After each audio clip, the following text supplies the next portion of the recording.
এক দুই তিন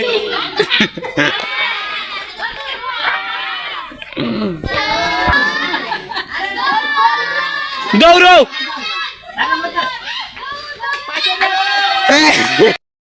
ঘুরবি, ঘুরে 10 পাক দিবি, 10 পাক দিয়ে এই যে এদিকে যে লাইনটা আছে এই লাইনের ভিতর দিয়ে যাবি।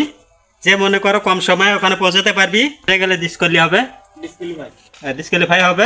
আর যদি ডাকের ভিতর দিয়ে যেতে পারে সে আছে উইনার হবে। শুরু করা যাক। নাম শুনেন, তোর নাম কি? এক দুই তিন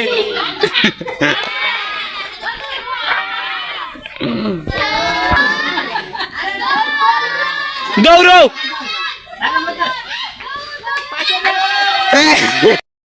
ঘুরবি, ঘুরে 10 পাক দিবি, 10 পাক দিয়ে এই যে